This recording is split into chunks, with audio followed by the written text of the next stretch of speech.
തിരുവനന്തപുരം കോർപ്പറേഷനിലെ BJP councillor KAAPA case പ്രതിയായിട്ട് ജയിലിൽ കഴിയുന്ന ആർ സുഗതനോട് അയോഗ്യത മറികടക്കാൻ എന്ത് ചെയ്യണമെന്ന് നിർദ്ദേശം കൊടുത്തിരിക്കുകയാണ് നമ്മുടെ രമേശ് ചെന്നിത്തലയുടെ വകുപ്പിൽ നിന്ന്. വലിയ ഒരു കെണിയിലാണ് രമേശ് ചെന്നിത്തല ചെന്ന് പെട്ടിരിക്കുന്നത്. അദ്ദേഹം ശരിക്കും പെട്ടുപോയി. ഇതിലെ ആഭ്യന്തര വകുപ്പിലെ ഡെപ്യൂട്ടി സെക്രട്ടറിയാ, അഡീഷണൽ സെക്രട്ടറി ആരോ ആണ്, അണ്ടർ സെക്രട്ടറിയാണ് ഈ നിയമോപദേശം കൊടുത്തിരിക്കുന്നതാണ്. അത് ഔദ്യോഗിക ലെറ്റർ പാഡ് തന്നെ സർക്കാർ തന്നെ മുദ്ര വെച്ച് തന്നെ കൊടുത്തിട്ടുണ്ട്. അത് വലിയ കൗതുകകരമായി തോന്നി. ഈ ലെറ്റർ പുറത്ത് വന്നപ്പോൾ അത് ഏറ്റവും രസകരമായിട്ട് സംഭവം എന്താണെന്ന് അറിയോ? ഇതൊന്നും പറയേണ്ട കാര്യം ഇവർക്കില്ല. ആഭ്യന്തര വകുപ്പിനോട് ചോദിച്ചത് എസ്കോർട്ട് പരോളാണ്. അതായത് സുഗതൻ കഴിയുന്നത് വിയ്യൂർ ജയിലിലാണ്. സുഗതൻ വിയ്യൂർ ജയിലിൽ കഴിയുന്നു. കാപ്പ കേസിൽ പ്രതിയാണ്. 6 മാസത്തേക്ക് തടവിന് ശിക്ഷിച്ചിരിക്കുകയാണ്. ജാമ്യം കിട്ടത്തില്ല. 6 മാസം എന്തായാലും ജാമ്യം. പ്രതിയായ പ്രശ്നം അതാണ്, 6 മാസം ജാമ്യം കിട്ടുകയില്ല. അപ്പോൾ പിന്നെ എന്താണ്, കൗൺസിൽ യോഗം തിരുവനന്തപുരത്ത് കോർപ്പറേഷനിലെ കൗൺസിൽ യോഗം നടക്കുമ്പോൾ തുടർച്ചയായ 3 കൗൺസിലുകളിൽ പങ്കെടുത്തില്ലെങ്കിൽ അങ്ങനെ ആ ജനപ്രാതിനിധ്യ നിയമം അനുസരിച്ച് അയോഗ്യനായി പോകും. ആ അയോഗ്യത മറികടക്കാൻ ചെയ്യാവുന്ന ഏക മാർഗം ഈ കൗൺസിൽ യോഗത്തിൽ പങ്കെടുക്കുകയോ അവധിക്ക് അപേക്ഷ നൽകുകയോ ചെയ്യുക എന്നുള്ളതാണ്.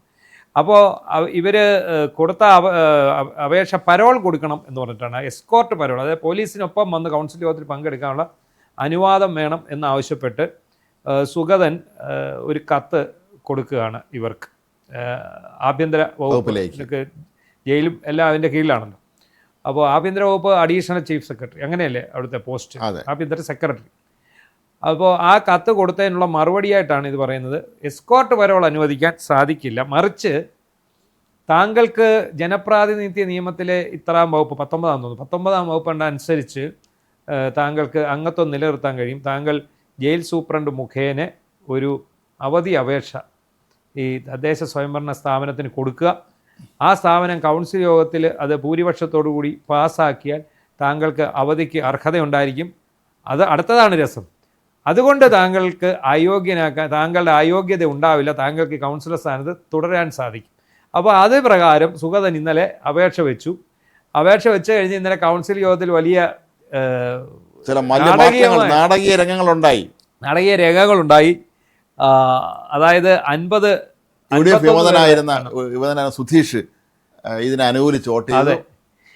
അങ്ങനെ അദ്ദേഹം വോട്ട് ചെയ്തതോടെ 51 വോട്ടായി. പോരായെങ്കിൽ 50 വോട്ടായി. അതേ മേയറുടെ കാസ്റ്റിംഗ് വോട്ടുകൂടെ ആയപ്പോഴത്തേക്ക് ഈ സുഗതൻ്റെ അവധി അപേക്ഷ പാസ്സായി. ഇനി 6 മാസം കഴിഞ്ഞ് സുഗതൻ വന്നാൽ മതി, കുഴപ്പമൊന്നുമില്ല, സമാധാനമായിട്ട് ജയിലിൽ കഴിയുക. അദ്ദേഹത്തിൻ്റെ കൗൺസിലർ സ്ഥാനം ഇവിടെ വരുമ്പോൾ അത് സേഫ് ആയിരിക്കുകയും ചെയ്യും.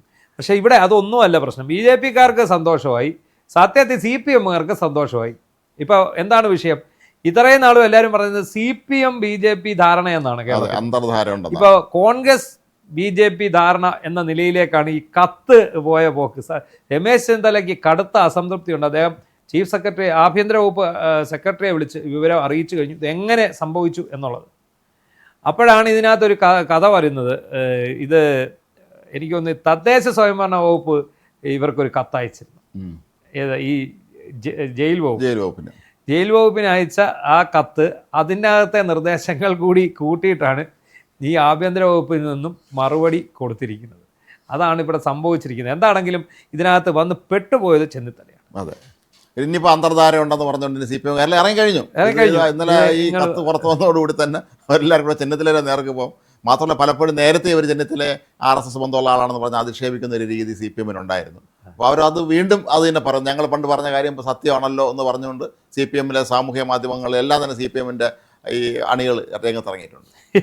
അപ്പോൾ ഇതിനകത്ത് നമുക്ക് വെളിവാകുന്ന വേറൊരു കാര്യം കൂടിയുണ്ട്. ഇപ്പോഴും ആരൊക്കെയോ ഇവർക്കെല്ലാം ഇട്ട് പണിയുന്നുണ്ട്. നമ്മൾ ഇന്നലെ അത് ചർച്ച ചെയ്ത ഒരു കാര്യമാണ്. അതായത് VD സതീശന് പോലീസിൻ്റെ ഭാഗത്തുനിന്ന് നല്ല പണി കിട്ടുന്നുണ്ട്. അതിനാണ് ഏറ്റവും പ്രധാനപ്പെട്ട കാര്യം. VD സതീശനെ ഈ രാത്രി കറണ്ട് പോയപ്പോൾ പവർ കട്ട് സമയത്ത് ഒരാൾ പരാതി വെച്ചപ്പോൾ അയാളെ മൊബൈൽ പിടിക്കുന്നു.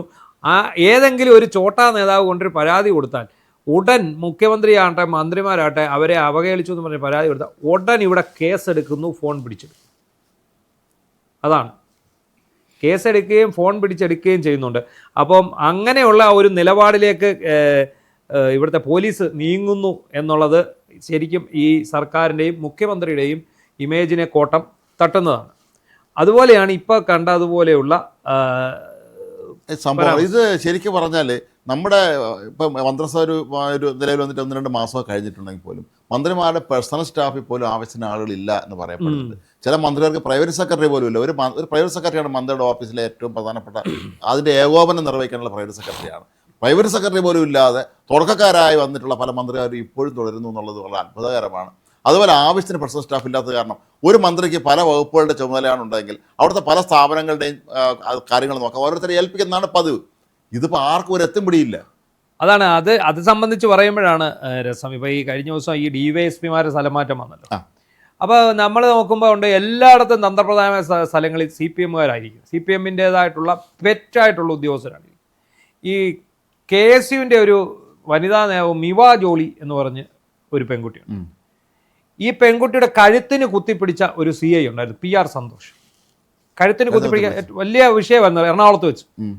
ആ PR സന്തോഷം എന്ന് പറഞ്ഞാൽ സജി ചെറിയാൻ്റെ സ്വന്തം ആളാണ്, പഴയ മന്ത്രി സജി ചെങ്ങന്നൂരുകാരനാണ്. അപ്പം ഇയാളെയാണ് തിരുവല്ല DYSP ആയിട്ട് ആദ്യം വയ്ക്കുന്നത്. അയാളെ വെച്ച് കഴിഞ്ഞപ്പോഴേക്കും അവിടെ വലിയ വിഷയമായി. അവിടുത്തെ MLA അടക്കം ഇതിനെ എതിർത്തു, ഇയാളെ വയ്ക്കുന്നതിന്. പക്ഷേ അന്നേരത്തേക്ക് ആ മാറ്റം അങ്ങ് മരവിപ്പിച്ചു. അപ്പോൾ തിരുവല്ലയിൽ ആരാണെന്ന് അറിയും. പക്ഷെ വീണ്ടും ലിസ്റ്റ് ഇറക്കി ഇയാളെ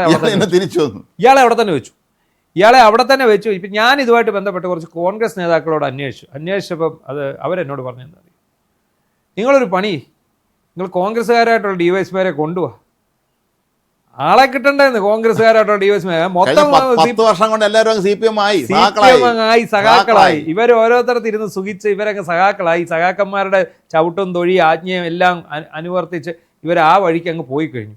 അവർക്ക് ആ ലേബൽ ഉണ്ട് താനും, പക്ഷേ വേറെ നമുക്ക് തികച്ചെടുക്കാൻ ആളില്ല എന്നുള്ളതാണ് ഇവർ പറയുന്ന നഗ്ന. അതൊരു സത്യമാണ്. അത് 10 വർഷമാണ്, ഒരു ദശാബ്ദമാണ് ഈ സഖാക്കളായി അവർ ജീവിച്ചത്. അനുസരിച്ച് അങ്ങ് ശീലമായവർക്ക്. അപ്പോൾ എന്താ സംഭവിക്കുന്നതെന്നറിയോ? ഇങ്ങനെയുള്ള ആശാന്മാർ അവിടെ ഇരിക്കുന്നു, അവിടെ ഇരുന്ന് പൂക്കിക്കും കൂട്ടർക്കും ഇട്ട് പണി കൊടുക്കുന്നു. ചെന്നിത്തലയ്ക്ക്